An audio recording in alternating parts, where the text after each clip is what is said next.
In this video, I'll show you how to fix your PS5 in case you're hearing echo through your mic. What you need to do to fix this issue, it's quite easy. Well, first of all, go on the main menu screen of your PS5 and we need to go in the settings.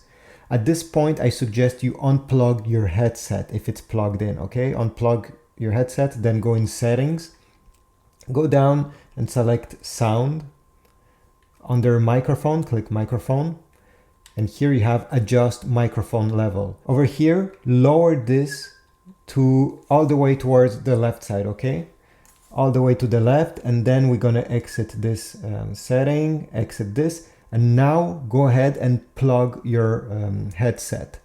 This should fix the issue, okay? So it needs to be at 0 and then you plug your headset to fix the echo problem. If this still does not work for you, I have a second solution.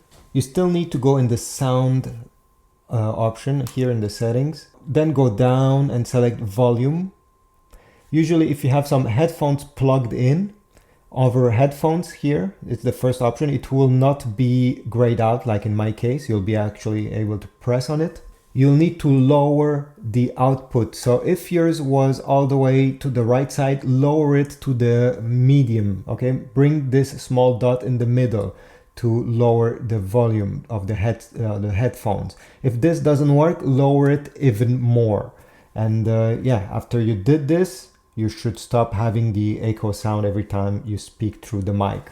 Same thing with the controller speaker here, you can lower it. Sometimes it could help. So hopefully this worked for you and you won't have any issues. Please leave a comment telling me if it worked, or if you have other solutions, type them down below. I'm sure it will be useful to somebody else. Like, subscribe, check my Amazon links to get a new headset or a new controller from Amazon. I get a very small commission from them every time somebody goes through my links. I'll see you in the next video.